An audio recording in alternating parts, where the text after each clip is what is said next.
Hello बच्चों। तो अपन last topic Gauss के एप्लीकेशन के ऊपर काम कर रहे थे बच्चों, और अपन ने गाउस की एप्लीकेशन शायद एक देख भी ली है।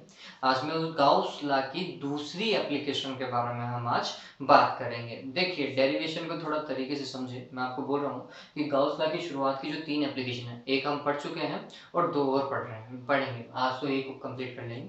तो इन एप्लीकेशन के 2 पार्ट हैं, एक इलेक्ट्रिक फील्ड का डायरेक्शन, दूसरा इलेक्ट्रिक फील्ड की कैलकुलेशन, उसका मैग्नीट्यूड। ठीक है। तो यहाँ पर अपन आज सबसे पहले वापस से वही टॉपिक समझ लीजिए। पहले तो टॉपिक क्या है, electric field due to infinite uniformly charged non conducting sheet. What is non conducting sheet, पहले तो वो समझते हैं। तो नॉन कंडक्टर क्या होता है, जैसे ये समझिए, ये अगर आप देखेंगे डस्टर, तो duster is a non conductor बच्चों। ठीक है, क्यों? क्योंकि ये वुड का बना हुआ है, और वुड को अगर आप चार्ज दोगे, ड्राई वुड है, ड्राई वुड को अगर आप चार्ज दोगे तो वो चार्ज कहाँ जाएगा, तो हम बोलते हैं कि इसके वॉल्यूम में चला जाएगा। ठीक है, तो इसके पास में वॉल्यूम है। तो क्या मैं इस डस्टर को शीट बोल सकता हूँ? आंसर है no, since it contains volume. ठीक है, तो इसके पास में वॉल्यूम है, इसलिए मैं इसको शीट नहीं बोल सकता हूँ। तो फिर शीट किसे बोलेंगे? हाँ, और प्लेट किसे बोलेंगे, क्योंकि नेक्स्ट टॉपिक प्लेट आने वाला है हमारे पास में। तो मेरे को एक बार वो बुक पास कर दीजिए। ओके, चलो ये ठीक है, इसको मान लेते हैं। ये अगर इसको, ये भी बच्चों शीट नहीं है। शीट क्या होती, तो मैं बोलता कि इसका सिर्फ और सिर्फ एक पन्ना ऐसा, that would be a sheet. ठीक है, इसका एक पन्ना जो होगा ना, that would be a sheet. ये शीट है बच्चों। अगर ये इतनी ज्यादा थिन है कि इसकी थिकनेस को हम क्या बोलते हैं, नेग्लिफाई कर दें, इसको नेग्लिजिबल बोलते हैं, कि इसकी थिकनेस बहुत कम हो, नेग्लिजिबल हो। तो फिर जिसके पास में सिर्फ और सिर्फ एरिया रह जाएगा ना बच्चों, तो वो वाली चीज क्या हो जाएगी, that will be a sheet. वो क्या होगी, शीट होगी। इस चीज को आप ध्यान में रखें। बात समझ में आ गई है आपको? चलिए, तो देखिए, मैंने शीट बता दिया, तो फिर प्लेट क्या होगी? तो अब ये पूरा बॉक्स जो है, it will work as plate. Okay, this will work as plate. तो समझ में आ गया क्यों? क्योंकि प्लेट के अंदर वॉल्यूम होता है, इसके पास में थिकनेस है, थिकनेस है इसका मतलब इसके पास में पर्टिकुलर वॉल्यूम भी है। ठीक है, तो ये ओके। तो अभी अपन सिर्फ और सिर्फ किसकी बात कर रहे हैं, शीट की। तो शीट को चार्ज दोगे, और नॉन कंडक्टिंग शीट है तो वॉल्यूम तो है नहीं, तो अब चार्ज कहां पर जाएगा, सरफेस पर जाएगा। जितना का जितना आप चार्ज दोगे ना, वो सारा का सारा सरफेस पर चला जाएगा। ठीक है, तो अब देखिए टॉपिक देखिए, electric field due to infinite uniformly charged non conducting sheet. Infinite मतलब शीट बहुत लंबी है, कंपैरेटिवली बहुत ज्यादा लंबी है। और यूनिफॉर्मली चार्ज है, यूनिफॉर्मली चार्ज मतलब हर जगह जो चार्ज है उसका रेशो इक्वली अमाउंट के अंदर है। ठीक है, तो हमने सबसे पहले डायरेक्शन की बात करनी है कि what will be the direction of electric field. Direction of electric field, देखिए डायरेक्शन क्या होगा बच्चों, तो समझो इस चीज को। तो पहले तो अपने शीट बनाई,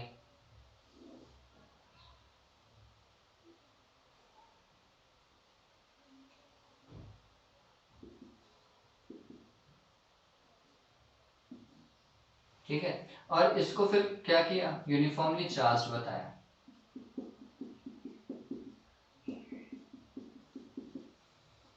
ये शीट का जिस पार्ट पे हम चार्ज बता रहे हैं, ये शीट का एक छोटा सा पार्ट है, ये बात ध्यान में रखना, पूरी शीट नहीं है ये शीट का एक छोटा सा भाग है।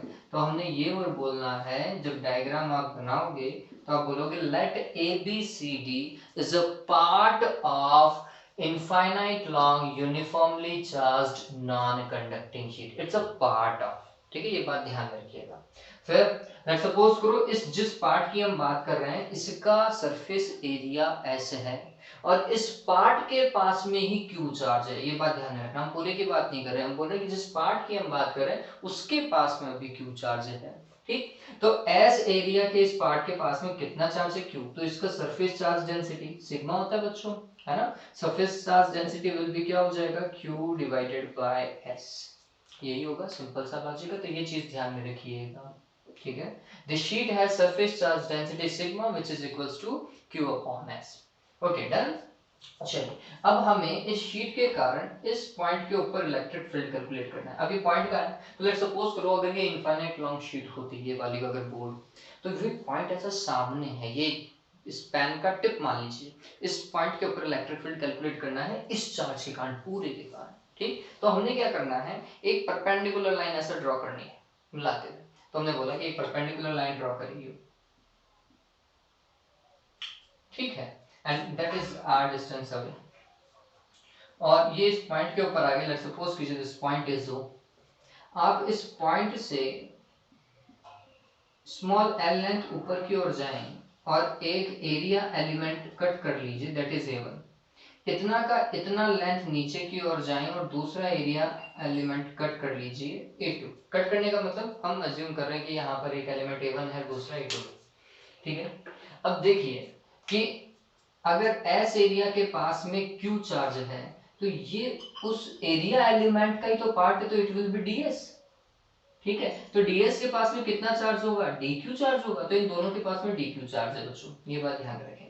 तो A1 के कारण, मतलब A1 एरिया एलिमेंट के पास में जितना चार्ज है उसके कारण इस P पॉइंट के ऊपर इलेक्ट्रिक फील्ड कितना होगा, सिंपल सा टास्क था, ये लाइन मिलाओ, ठीक है, and that would be the electric field E1, ठीक है।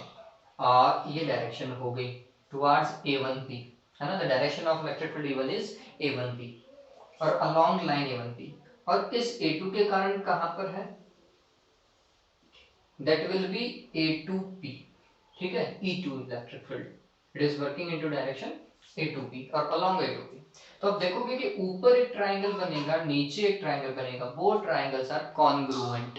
कैसे पता चला, तो हमने बोला ये इक्वल लेंथ हमने खुद ने अज्यूम की थी, ये कॉमन साइड है दोनों ट्रायंगल की, यहाँ पर भी 90 है, यहाँ पर भी 90 है, तो सीधी सी बात है कि ये दोनों ट्रायंगल्स कैसे हो चुके हैं, तो हमने बोल देना है कि दोनों ट्रायंगल्स कॉन्ग्रुएंट हो चुके हैं। तो इसका मतलब क्या हुआ हमारे लिए, हम बोल रहे हैं कि यहाँ पर भी एंगल थीटा है, यहाँ पर भी एंगल थीटा है, सिमिलरली यहाँ पर भी थीटा एंगल होगा, यहाँ पर भी थीटा एंगल होगा, ठीक है।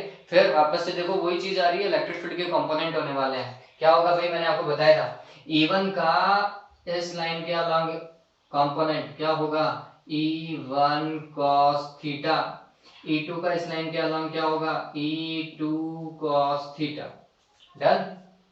चलिए फिर E1 का इस तरफ कौन सा होगा, तो हमने बोला E1 sin थीटा, ये तो पता है ही ना, जो थीटा से कनेक्टेड नहीं है। और ये वाला क्या होगा, E2 sin थीटा, जो थीटा से कनेक्टेड नहीं है वो साइन के, और जो थीटा से कनेक्टेड है वो कोस के। सिंपल सा लॉजिक लगाओ, ठीक है।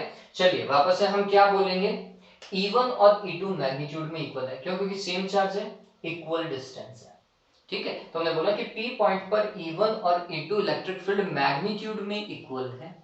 Since both E1 and E2 are equal in magnitude, according to this diagram, it shows that E1 sin theta and E2 sin theta both are working into opposite direction.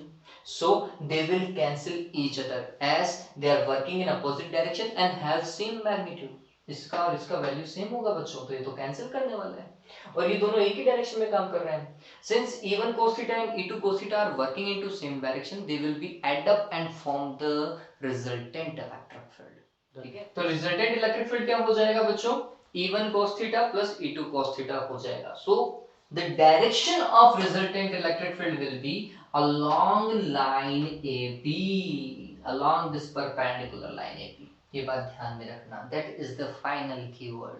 क्या, what is the direction of electric field? So the direction of electric field is perpendicular to the surface। देखो surface ऐसा था, तो ये line ऐसा perpendicular बाहर जा रही है ना, it is perpendicular to the surface and along line OP, ठीक है, AP बोल गया था मैं फर्स्ट टाइम में, along line OP, ये बात ध्यान में रख लीजिएगा। perpendicular to the surface है, तो इसका मतलब जो लास्ट में इलेक्ट्रिक फील्ड आएगा उसको जब आप वेक्टर फॉर्म में आप रिप्रेजेंट करोगे, तो आपको क्या लगाना पड़ेगा बच्चों, n cap, normal to the surface, ये लगाना पड़ेगा, ये बात ध्यान में रखना, ठीक है। जब हम इलेक्ट्रिक फील्ड मैग्नीट्यूड में निकालेंगे और उसे फिर वेक्टर फॉर्म में डालेंगे, तो हम बोलेंगे उसके साथ में हमें n कैप और लगाना पड़ेगा, क्योंकि ये नॉर्मल टू द सरफेस बाहर की ओर जा रहा है ना, ये ध्यान में रखिएगा। तो ये ध्यान रखिएगा कि it should be perpendicular to the surface और normal to the surface and along line OP, ठीक है। E1 cos थीटा और E1 sin थीटा और E2 sin थीटा एक दूसरे को कैंसिल कर रहे हैं, E1 cos थीटा और E2 cos थीटा एक ही डायरेक्शन में जा रहे हैं, एड अप हो जाएंगे, ठीक है। Okay, next point, that is magnitude, and that is important one. वही एग्जाम के अंदर पूछा जाता है, तो उसी के ऊपर हम ज्यादा गौर करेंगे। बस ये लास्ट की दो जो मैंने लाइन बोली है उसको गौर कर लीजिएगा।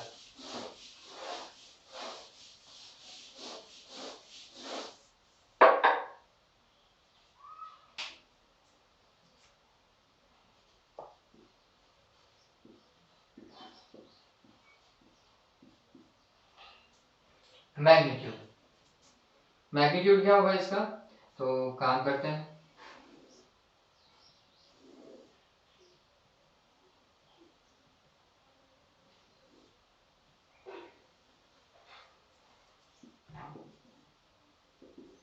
इसको ऐसा आप आगे की ओर बढ़ा सकते हैं, वापस से वैसा का वैसा आपको चार्ज इंडिकेट करना पड़ेगा।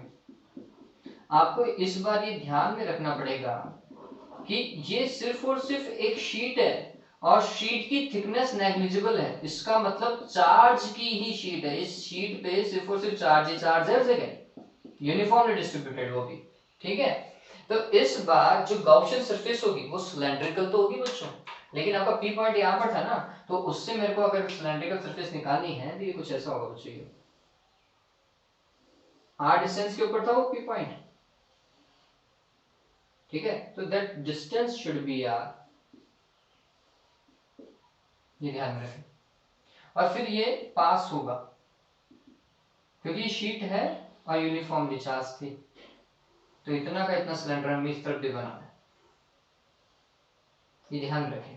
क्यों बनाना है, क्योंकि शीट के पास में भी ध्यान में रखिए, कई बार कंफ्यूजन होना है कि सर कई बार तो हम इसको आर पार निकाल देते हैं, नेक्स्ट वाले में इसे आर पार नहीं निकालेंगे, तो ये बात ध्यान में रखिए, यूनिफॉर्मली चार्ज था और शीट पे सिर्फ और सिर्फ चार्ज ही है, चार्ज की लेयर बनी हुई है, ठीक है। मतलब ये समझना, इधर चार्ज होता, एक इधर चार्ज होता, बीच में चार्ज नहीं होता, तो फिर मैं गॉसियन सरफेस को अंदर से नहीं गुजारता, इस सिलेंडर को अंदर से ऐसा नहीं गुजारता, ठीक। लेकिन चार्ज सिर्फ इस एरिया के ऊपर ही है, सारा का सारा चार्ज एरिया पर ही आ रहा है। ये बीच वाली जो थिकनेस दिख रही है ना अंगुलियों की, ये थिकनेस नेग्लिजिबल मानो, ये है ही नहीं, तो सिर्फ चार्ज ही होगा, है ना, सिर्फ चार्ज होगा। तो फिर चार्ज से आप क्या कर सकते हैं, गॉसियन सरफेस निकाल सकते हैं, ठीक है।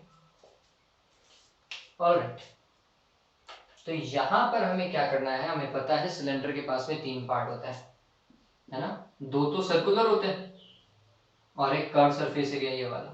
तो कैसा आएगा, तो यहाँ पर एक पार्ट काट लो, एक बार यहाँ पर एक कट कर लो, एक यहाँ पर, तो इसको हम बोल रहे हैं S1, इसे बोला S2 और इसे बोल रहे हैं S3, ठीक है। चलिए, इलेक्ट्रिक फील्ड और एरिया वेक्टर दोनों की डायरेक्शन देखो, गाउस तो लगाना है, तो ये चीज इंपॉर्टेंट है।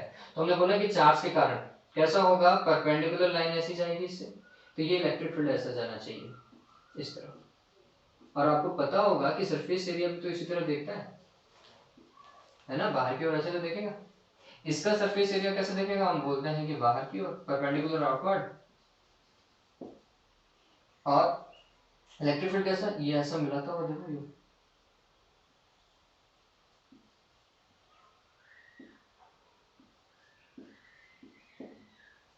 फिर इस पे कैसे देखेंगे, तो हम बोलेंगे कि लाइन को मिलाओ, ऐसे मिलेगी लाइन यू ऐसे, तो अगर लाइन ऐसे मिलेगी तो फिर इलेक्ट्रिक फील्ड भी ऐसे ही जाएगा, है ना। लाइन ज्वाइन करता हुआ ओपी लाइन के अलॉन्ग ही तो होना चाहिए, तो इसका ओपी तो ऐसे जाता है ना, ठीक है, और इसका एरिया वेक्टर भी इसी तरफ जाएगा, ठीक है। बात समझ में आई, ओके। तो ये हमने बता दिया। अब इसके बाद में हम क्या काम करने वाले हैं, थीटास को डिफाइन करने वाले। तो S1 है तो ये थीटा1 कितना होगा, 0 डिग्री। S2 है, थीटा2 आपको पता चल गया होगा, 90 डिग्री लिख दिया था मैंने। और थीटा3 की वैल्यू एक ही डायरेक्शन के अंदर है बच्चों, 0 डिग्री आएगा, ठीक है। तो आपको क्या करना है, सरफेस चार्ज डेंसिटी की बात करनी है। सरफेस चार्ज डेंसिटी सबसे पहले डिफाइन कर दीजिएगा, क्या होगा सरफेस चार्ज डेंसिटी यहाँ पर,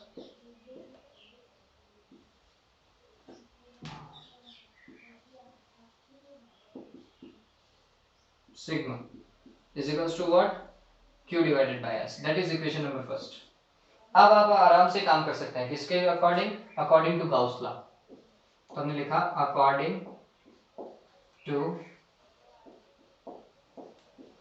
गाउस लॉ। गाउस लॉ क्या था वो समझो, integration E vector dot ds vector is equals to summation Q divided by epsilon naught. बोल तो नहीं गए बच्चों, यही तो था।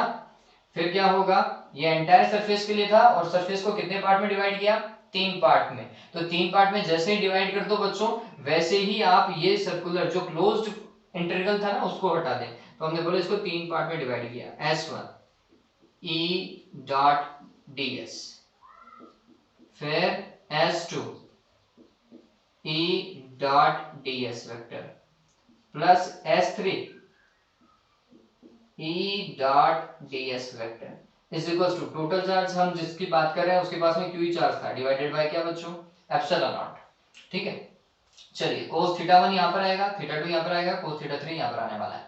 तो इसको अगर हम सॉल्व करते हैं तो ये क्या आ जाएगा वो देखिए, ये होगा e ds cos theta 1 vector vector सब बढ़ गया बच्चों, S1 plus e ds cos theta 2 plus e ds cos theta 3, यही तो हुआ, और इज इक्वल टू क्या चलेगा, q divided by epsilon not. अब ये समझिए थीटा 1 की वैल्यू कितने डिग्री रखने वाला हूं, 0, थीटा 2 की कितनी 90 और थीटा 3 की कितनी 0।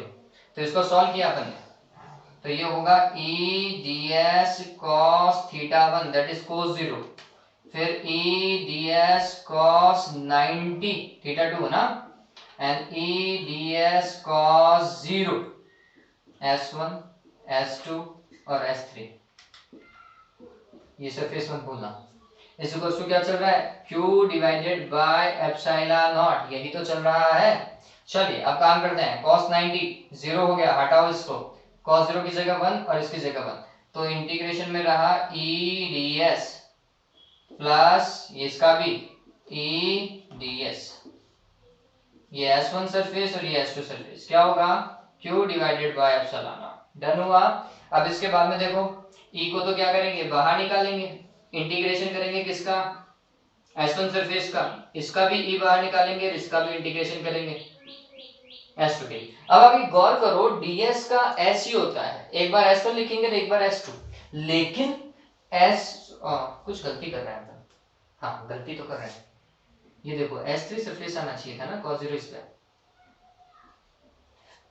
तो अब ये देखिए एक बार आता है S1 और एक बार आता है S3, तो हम बोलते हैं कि ये S1 सरफेस और एक S3 सरफेस दोनों ही सर्कुलर सरफेस है बच्चों, है ना, तो दोनों का एरिया तो सही है, एक ही जैसा है, सिमिलर है।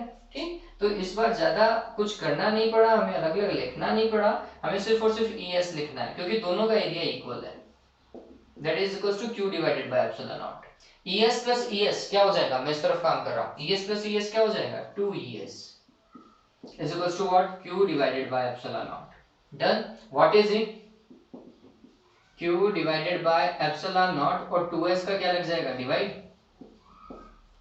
ठीक है, अब सोचो यहां पर q डिवाइडेड बाय s आ रहा है क्या, q divided bye s what is this, sigma, q divided bye s की जगह लिखेंगे सिग्मा, बच गया क्या 2 और epsilon not, that is the electric field, resultant electric field is, ये पता चल गया, डेरिवेशन इतना है कितना, q sigma divided by 2 epsilon not, तो रिजल्टेंट इलेक्ट्रिक फील्ड का फॉर्मूला हो गया 2 एप्सिलॉन नॉट, और ये बहुत इंपॉर्टेंट है, शीट के कारण इलेक्ट्रिक फील्ड इतना होता है, ये बात ध्यान में रखिएगा।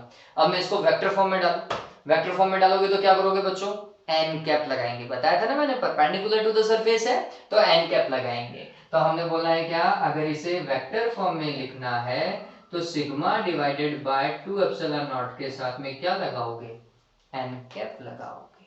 ठीक है, अब चलो बच्चों एक बार तरीके से इस फार्मूला को देखो, इस फार्मूला में कहीं पर भी आपको डिस्टेंस दिखाई दे रहा है क्या, r दिखाई दे रहा है क्या, कहीं नहीं है बच्चों।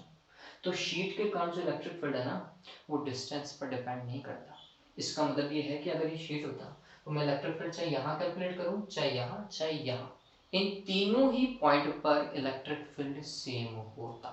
ठीक है, ज्यादा फर्क नहीं पड़ता, ये बात ध्यान रखिएगा। ठीक है, तो ये थोड़ा ध्यान में रखिएगा कि इलेक्ट्रिक फील्ड जो है वो डिस्टेंस पे डिपेंड नहीं करता, किसके ऊपर डिपेंड कर रहा है, सरफेस चार्ज डेंसिटी के ऊपर, चार्ज डेंसिटी जितनी ज्यादा होगी इलेक्ट्रिक फील्ड उतना ही ज्यादा हाई होगा मैग्नीट्यूड में। ठीक है, तो अगर हम ग्राफ बनाते हैं, ये शायद आपने उतार लिया होगा, पॉज कर लीजिएगा वीडियो और उतार लीजिएगा इस चीज को, मैं ग्राफ के ऊपर आ रहा हूँ जो कि आज का लास्ट पॉइंट है। तो ग्राफ दो बनाएंगे अपन, कौन कौन सा, एक तो इलेक्ट्रिक फील्ड वर्सेस डिस्टेंस, है ना। इलेक्ट्रिक फील्ड वर्सेस डिस्टेंस में क्या आएगा, तो हमने बोला इस तरफ तो इलेक्ट्रिक फील्ड ले लो और इस तरफ डिस्टेंस आर ले लो। हमने बोला ये डिपेंड ही नहीं करता, डिपेंड नहीं करता तो फिर electric field will be independent on distance. बात समझ में आई। फिर दूसरा, electric field versus charge density, sigma, है ना, सरफेस चार्ज डेंसिटी। और आपको दिखाई दे रहा होगा both are proportional to each other, जैसे जैसे इसको इंक्रीज करेंगे इलेक्ट्रिक फील्ड भी इंक्रीज होगा, प्रोपोर्शनलिटी का कर्व। बात समझ में आई। तो इस तरीके से इसके कर्व बनेंगे। ठीक, तो क्या क्या दिमाग में रखना है, डायरेक्शन, डायरेक्शन के बाद में मैग्नीट्यूड, मैग्नीट्यूड के बाद में कर्व। ठीक है, चलिए तो आज के लिए इतना ही। नेक्स्ट वीडियो के अंदर हम जो काम करने वाले हैं वो कंडक्टिंग प्लेट के लिए होगा, नॉन कंडक्टिंग प्लेट के लिए नहीं बच्चों, कंडक्टिंग प्लेट के लिए होगा। आज के लिए इतना ही बच्चों, वीडियो को लाइक करो, चैनल को सब्सक्राइब करो और हो सके तो वीडियोस को शेयर करो। Have a good day.